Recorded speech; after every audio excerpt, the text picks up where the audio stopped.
Good morning, everybody, and welcome to the Daily Energy Markets podcast. It is 10:30 UAE time. That is the morning rather than the night. And we have seen oil prices this morning open a little bit softer after a fairly strong close yesterday. The market closed yesterday at Brent at 74.88, so not quite 75. And today it's trading down like 10 cents. So clearly, this is a market in recovery. We had a little over a week ago. It's dipped below $70 for the first time in a number of years. It's 69.19 close on the September 10th. 10 days later, we're banging on the door of 75. Of course, we've had a bumper Fed rate cut to put sort of rocket fuel on all markets. If indeed they needed that is another question, but nonetheless, they've taken it and off they've gone to the races, particularly in the financial equity markets, but oil as well, taking a lift from the enthusiasm. But what's also happened, of course, is geopolitical tensions have come back into the front headlights to add a bit more muscle to the floor on the oil price. Let's kick off this morning with Laurie Hitayan, MENA Director at the Natural Resource Governance Institute in the Beirut suburb of Brussels. But nonetheless, Laurie is our go-to Lebanon geopolitical analyst. And we welcome, Laurie, your thoughts. Ultimately, we've avoided what might be a conflagration into a regional war for close to a year now since the events of last October and the ongoing Israeli massacres in Gaza. Hasn't triggered a war yet. Will this be the moment where we see a regional war? So good morning, Sean, to you and to all. I hope not. All signs say that most probably the war officially started on Lebanon, and we see President Macron yesterday saying that on top of every problem you had, now you have war. So kind of sign like it's a sign that maybe the war started in Lebanon. But does that mean that will mean that there will be some retaliation from Iran in support of Lebanon and in support of Hezbollah, especially after what happened in the past 2 days? That's the big question. And for now, we haven't seen any signs of a real kind of support from the Iranians to what was happening in Gaza or what was happening in Lebanon or what was happening to the Houthis. They're kind of left on their own fighting this battle, and Iran chooses to retaliate to some actions. And the most significant one was when some kind of a military leader was killed, assassinated in Damascus. After that, there were never real retaliation vis-a-vis like the killings that were happening on the other fronts, or even for Hania. I think everyone is still waiting for the retaliation to come for the assassination of Hania on the ground. So based on these facts, we think that there is no regional war going on. Maybe some tensions. I'm sure there will be a lot of rhetoric, discourse, as much as speeches, as much as you want, but action, I doubt there will be real action that will lead to a regional war. Not to say that Netanyahu is not trying. He's trying very hard to push everyone to a regional war, but still it's not coming. But as everyone is saying, in the coming days, in the coming months, until the American election, we are in danger of anything that could happen. Let's welcome Niamh McBurney, Associate Director, Control Risks. In true Lebanese fashion, and picking up from Laurie, my wife is similarly hopeful because she's off to Beirut this afternoon for her mother's 80th birthday. And while Israeli jets fly and break sound barriers over the city of Beirut, commercial aircraft land gently into Beirut airport and everybody goes off and drinks their pina coladas. Niamh, is this another moment for Lebanon? Is this, as Hassan Nasrallah told the world yesterday, a number of red lines were crossed? Were they? Is this something different, or is this just another day in the life of being a Beiruti? Well, when it comes to Israeli jets breaking the sound barrier, unfortunately, that is just another day in the life of being Belarusi. But when it comes to the last couple of days, and I want to build on what Laurie was saying, the red lines have absolutely been crossed. I mean, you cannot send any other signal when you not only disrupt the means of communication, intercept the means of communication, but completely destroy the means and tools of communication of your main enemy in the way that Israel has, and send a message other than, we're coming for you. They've been sending that message subtly for the last several months. And what's been very interesting this week, just to pivot slightly to the Israeli angle of this, is the amount of movement that we've seen in domestic Israeli politics, the amount of change, the shifts at the top. On Monday, Netanyahu was trying to fire the defense minister because they fundamentally disagreed on not necessarily whether, but how and when they would choose to officially open a new front and an official Lebanon campaign, between Netanyahu and Gallant, suggesting that he would replace him with a close ally, Gideon Saar, who is generally quite hawkish on Lebanon, like Netanyahu is. And yet then we have Netanyahu also saying in his Monday statement to cabinet, we will find means in which, and I'm slightly paraphrasing here, to return, the northern district, affected refugees within Israel to their homes. And then come Wednesday and then Thursday, we have this. So have red lines been crossed? Absolutely. Is this the beginning of the escalation that a lot of people have been warning about, that we at Control Risks have been warning out for the last couple of months? Yes. Nonetheless, we still think it's gradual in a slightly different way than it has been in the last couple of months. I've kind of got to reinforce that Hezbollah, as Hassan Nasrallah himself said last night, they're not looking to enact an open direct conflict right now. It is fair to say that Hezbollah are still going to try and manage their reaction to this. But are we one step up in the escalation ladder, and is this moving in a particular direction? Absolutely. Can the Biden administration stop it? No, they can't. And they basically admitted that last night by saying ceasefire talks weren't going to happen, between now and January. We haven't seen, I mean, I thought Nasrallah's speech yesterday was fairly sotto voce, kind of not imminent from their side. And you can see that's consistent over the last year. While they've prodded, they haven't escalated despite this sort of prodding. And we're not seeing on the Israeli side either, like gathering of troops. We don't see a call up of the sort of national reserves, and there's no build. I mean, there's military muscle obviously in the air, and it's quite spectacular. But ultimately, in order for this to be a real game changer, you'd have to see signs of a sort of boots on the ground, the classic sort of cross the river type of thing. Your thoughts on that as being a definitive point? So when it comes to the preparation and the day that they choose to launch something, we're still at least several weeks away. Why? Because Netanyahu is at the UN General Assembly next week. You don't launch a war when your leader is out of the country. But also it's going to take them a little bit time to get everything together. When it came to October 7th, it took the IDF 2 weeks before they officially launched the Gaza operation. And even then it was very much phased. And the first phase was, included a very limited number of whether ground troops or kind of operational troops.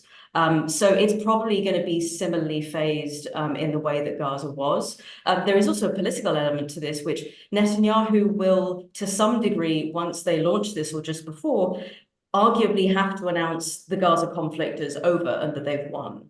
Now, what that actually looks like is anyone's guess.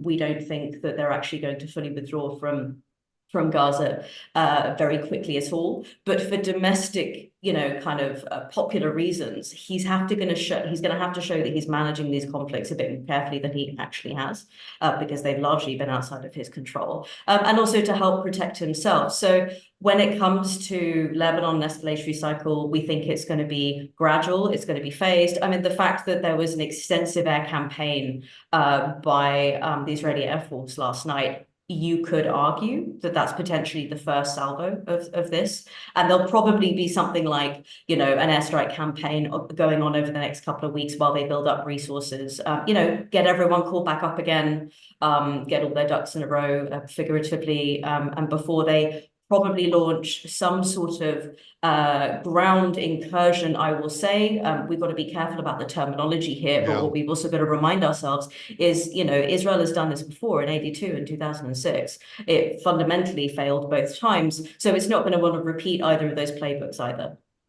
Let's welcome Ram Narayanan, Director, VP, Strategic Market and Business Development at Vedanta. Despite all of this sort of fairly concerning conflict news, Ram, the oil markets once again seem uninterested. And yes, we've seen an incremental recovery in the oil price over the last week. It's not in any way dramatic. Your thoughts on the market's absorption of all of this geopolitical risk, not only here in the Middle East, but also Ukraine is heated up as well. Yes, certainly. So if you look at it, look at the market fundamentals as a whole. Again, we have the same market fundamentals. Like, there's a bit of an oversupply in the market. Demand looks a little bit lackluster, which what's happening in China. Even in India, we had a slightly lowish GDP growth in second quarter, which is the first quarter for a financial year. And we also had something happening in Russia also, Russia's oil exports also. So looking at all this, oil seems to be an oversupplied market. That's why last week it did touch below 70 as well. And right now, it has come to close to 73, 74. That is mainly in response to US Fed rate cuts and some signals emanating out of China. So therefore, looking at all this, looking at the market fundamentals, that's why the oil markets has not reacted as much as it should have, given all the geopolitical concerns in the Middle East.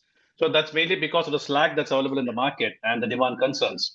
So therefore, in my personal view, we were just debating just before this entire session started. I think oil going above 75 looks pretty tough right now, given the fact there's enough supply available. That is the first point. And the second point is you talked about Ukraine. Yes, things are heating up a bit out there, again, with what the signals coming out of Russia and all those things. But anyway, because of the supply-demand scenario which we see across the world, especially from an oil front, from a supply front. So oil markets doesn't seem to be very much concerned with what's happening in the Middle East, especially the events in the last 2 to 3 days. So my personal bet, I think 75 is, it can go anywhere. $75 is the cap that we're going to see for quite some time. Laurie, just picking up on the position of Europe and its ability to throw its weight or influence around at moments like this. Obviously, France has a long relationship with Lebanon, but also Europe's position vis-a-vis Gaza has been quite weak, and vis-a-vis Ukraine. So my question is coming to. We've saw this last few days, von der Leyen, I don't know if we could use the word fire, but essentially dismissed or broke with the French commissioner that was assigned for the next European government. The cracks within the European architecture, the French are struggling to put together a government. The prime minister hasn't been able to put a cabinet forward yet or a budget. So I'm just wondering, what are those European fractures politically? Is this just part of the process of a new commission emerging? What's your read on Europe's position? More weaker than usual, which is hard to think it could be that because they can't get any weaker. Like the European now, at least now what we're seeing in Brussels, it's like von der Leyen put her cabinet, if you want, and she had to balance between women, man, old generation, new generation, from West Europe, East Europe. She's trying because their obsession is with unity. What they're seeing is that there is no more unity within the EU institutions, because every country now is looking for its own interest. And they're going more to bilaterals than really going as an EU, one bloc into anything. From the Ukraine war, they might say that, yes, we agree on broad lines, but when you go into details, they don't agree about Ukraine, Russia. On the Gaza and the Middle East, the same. They had different positions, etc. So for them, this obsession with unity is very important for von der Leyen to be able to move forward, especially that now they're more concerned about the competitiveness of Europe. So it's more about the economy, the industry. So they brought in Mario Draghi to write that report about like how they can become competitive, because they feel that if economically they don't have the leverage, politically they've never been like that political animal. Even if von der Leyen tried in the first commission, now she's more focused on security, competition, etc. So that's the kind of obsessions that we're going through in the formation of the government, or the college, if you want, in Europe, and for way forward. For now, it's like we still have to wait, because they all might take positions by November or December, because they now all the nominees, the commissioners, need to go into a hearing, parliamentary hearing, and then most probably there are agreements, yes. But that's the situation in Europe. They need unity to be able to be strong. They feel that the moment they lose the unity, the moment they don't even have any kind of leverage on any dossier, being it their own security or being it like the security of their neighbors like the Mediterranean and what's happening in Gaza, or now Lebanon, or even like what to do with Iran that is supplying weapons and military support to Russia. So that's a big deal for them, because forever it was like, okay, the US is very tough, very strong on Iran and the JCPOA, all of that. And Europe was more like, no, let's talk to them. These are people that we can talk to them, make business with them, etc. So now they're facing that, okay, Iran is like openly supporting Russia with the weapons, drones, etc., etc. So what to do with that reality as well?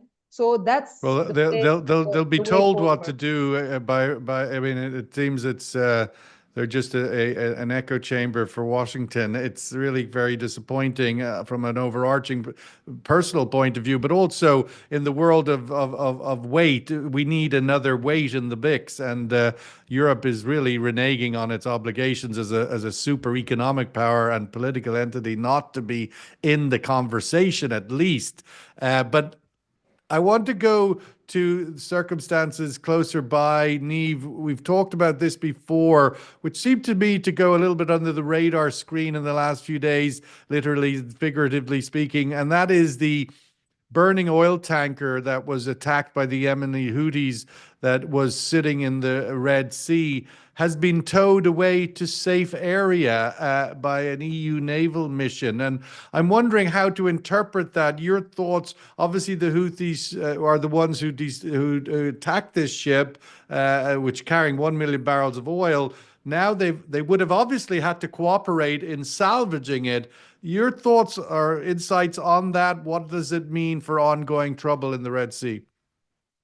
Sure. So we know that there was a private sector commercial effort to try and tow the vessel, which was abandoned after the mission was effectively continually attacked by the Houthis, and the companies pulled out. I mean, and that would have been a combination of looking to protect their people, but also their insurance companies probably would have gotten a little bit nervous at that stage. So I'll be honest, I was a little bit surprised when the EU force stepped in. I mean, it was great to see it. It was absolutely necessary, and clearly at that stage, because the private sector had already tried, it was important for government to come in, and it did.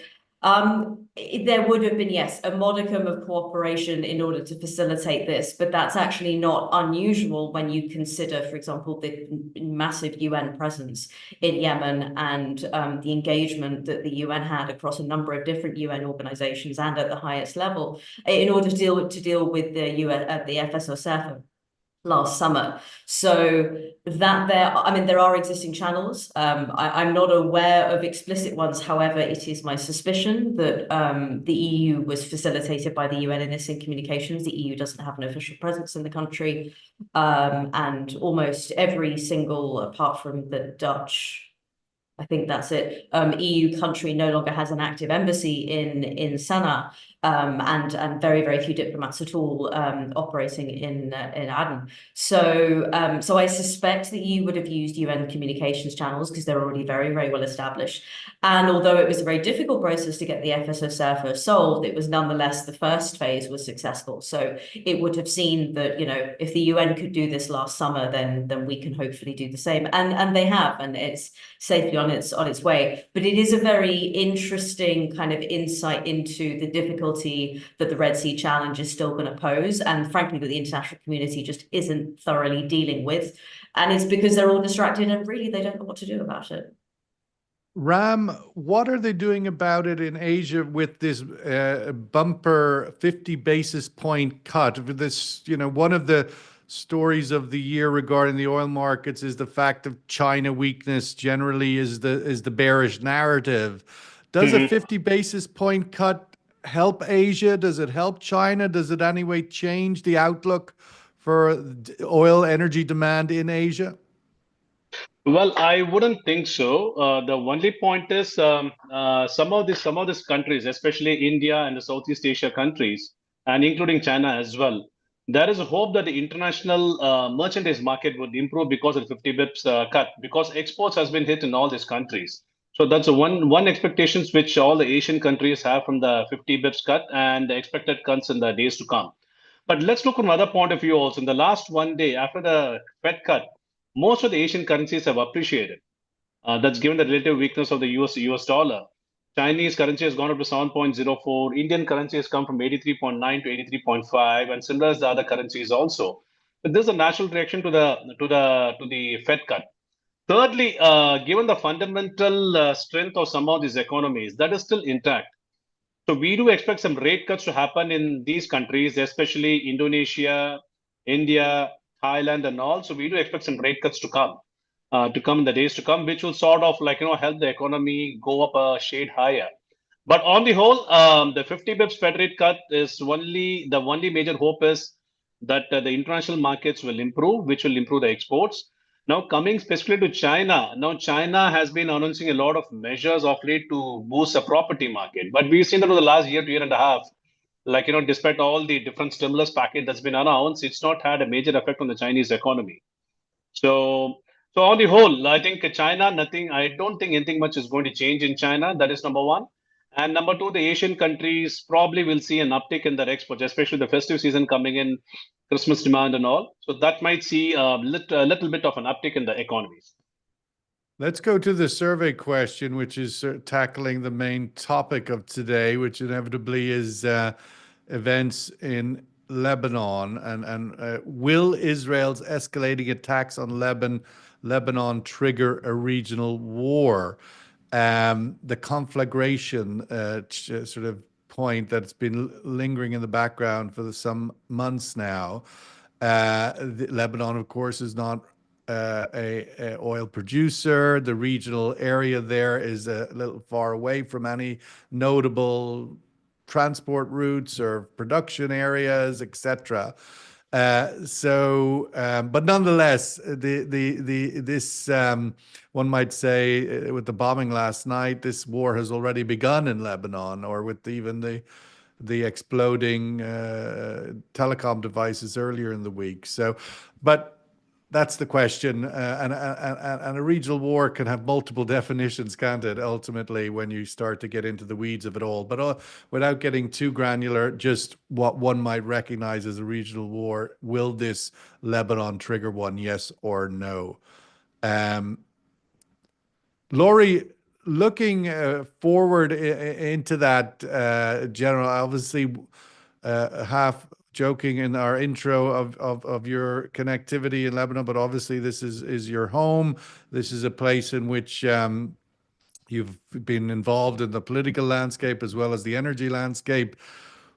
Where do you think the internal dynamics of Lebanon are at the moment vis-a-vis how Hezbollah react to this event? We saw as the Nasrallah yesterday saying a number of red lines have been crossed. I'm wondering, are they Hezbollah red lines? Are they Lebanon red lines? Is there a difference of any recognition? Just your thoughts on that we know the pressure from the outside. That's it's where Iran's relationship with Hezbollah is well known. It operates within certain framework of that. But my question to you is really about what's the internal Lebanon framework like, and does it have any influence at a time like this?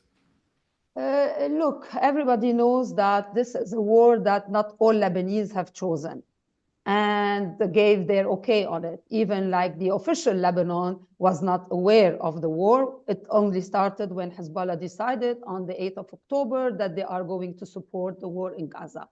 Did they know that it will last for a whole year? I doubt. Are they trapped now? Definitely. Did they pay a high price? Definitely. And they had been recognizing every time from the last commander that they killed and other field commanders, but the last one, Fuad Shukr, that was killed, they recognized that it was a heavy hit. And yesterday, Nasrallah again recognized that it was a bigger even hit, the technological or the cyber attack on them. So at least from the Hezbollah side, they are recognizing all these hits that they are taking, but at the same time, they're not taking the decision that many of the Lebanese are wishing him to take, which is like to end the war and to really break the link with Iran. And maybe it's a naive thinking from the Lebanese, thinking that after all this investment and all these the work that Iran and investment that Iran made in Hezbollah, that suddenly Hezbollah will decide, okay, I'm breaking up with Iran and going back to the Lebanese fold. But there are still people who believe in that. And many voices yesterday and the day before were very openly saying that now it's the time for Hezbollah to really come back to Lebanon and break up with that. And he didn't. So the disappointment yesterday for the Lebanese was that he kept saying that this war will continue despite the heavy hit, despite knowing that there are maybe 4,000, 5,000 fighters, because most of those who were attacked were not civilians, they were fighters on Hezbollah. Yes, not in the battlefield, in shops, etc., but they are fighters. Despite that 4,000, 5,000, I don't know how many are now injured and unable to fight, he still said that this war will continue as long as the war in Gaza continues. And this was the biggest disappointment for many, many in Lebanon that thought that maybe this will end the war. And we've seen the escalation that has happened. So internally, there's a big division, even though there were many, many Lebanese that were really sympathizing with the victims. And they did not even it was very interesting. They couldn't make the distinction between like these are fighters or these are like Lebanese citizens that were injured. So there was kind well, they're both, obviously. Of course, they're both, but in the state of war that you are, I think that the Lebanese, when they were like that, they didn't do that distinction, which is a good thing. Maybe that there's this fabric, there's something that holds Lebanese together. But at the end, these were fighters that were attacked. But like, I guess that the disappointment still is that Hezbollah is not able to break with his agenda with Iran and still see Lebanon as a battlefield. For many, they see that Hezbollah sees Lebanon as a battlefield for its own agenda and the agenda of Iran without any considerations to the internal factors. So I think in some to say that people reached out to Hezbollah in this fight, in what happened in the catastrophe that happened like 2 days ago, but they felt that Hezbollah didn't reach out to the Lebanese, and the war is continuing, and everyone now will pay the price, because this is the first time, I guess, people felt that the war is not only on the front lines, but it came to their into Beirut, into Beirut and other places. So it's approaching, but definitely there is a disappointment that Nasrallah said that this war continues in support of what's happening in Gaza, basically, as they say here, that now our fate is in the hands of Yahya Sinwar, and this is upsetting a lot of Lebanese. Yeah. Niamh, in order for this, again, to the survey question, for it to be defined, I think, in a sense of a regional war, that this conflagration that has been a concern for many months would be that Iran gets involved in a direct way, not a proxy way, not in bits and bobs. But your thoughts with the new Iranian president, Iran's posture has been very controlled over the last year. Do you see that changing? Would they get sucked in? Could they be, or your reading on the outlook from an Iranian point of view? So we don't think there will be a regional war, and by regional war we mean, you know, half a dozen countries all fighting at the same time, either against Israel or even between themselves. Iran's posture has been very restrained. It will continue to be restrained. As Larry said at the beginning, we still haven't seen a response from Iran of the assassination of Haniyeh. We will at some stage, there's absolutely no doubt about it. But what both Iran and Hezbollah have managed to do is to separate themselves to a degree and how they choose to react to events. This is really important. It actually emphasizes Hezbollah's independence of action. But fundamentally, what the last year has done, and I'll end on this, is that the resistance movement is in an identity crisis. It has faced the greatest opportunity to counter Israel that it has had in 50 years. And what has it done? It's backed down. Ram, last word to you. You mentioned there, will this escalate regional war? No, is overwhelming view of this room. You're seeing $75 as a ceiling rather than a floor. Your thoughts on that from a US demand outlook? Because I was sort of struggling this week seeing 50 basis points as good news or bad news. I mean, typically when any central bank cuts 50 basis points, it's because, you know, we're seeing the full-on recession coming.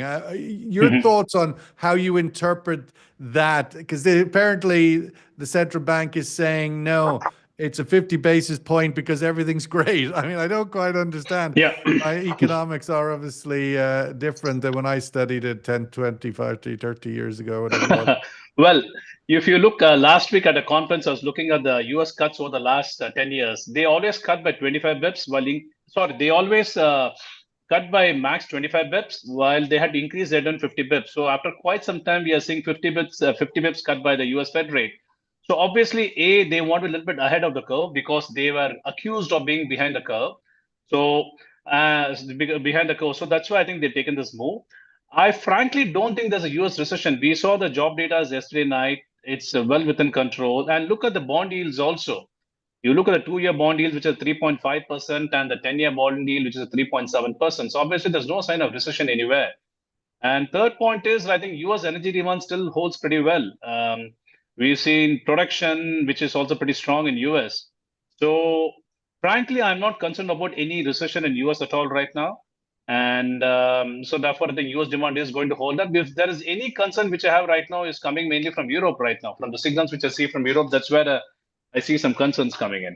So well, US is not the US, despite announcing big rate cuts and also announcing that they're going to make even more big rate cuts before the end of the year. Oh, yeah, exactly. It's not because of economic weakness. It's because, ABC, pick your choice. But what is happening is that Brent crude oil is trading at 74.81. Will it close out the week above 75? I think that would be an emotional crossroads in this current market if it manages to do that. It obviously hasn't done it yet this week. With all that's happening, I think there's good chance that it could. We're going to wrap it there, and thanks so much to our great commentators and analysts. Wonderful to have you back at the table. Laurie Hitayan in Brussels, Neve McBurney here in Dubai, and of course Ram Narayanan in India. Wonderful to have your insights. Thank you, and have a great weekend. All the best. Thank you. Bye-bye. Take care.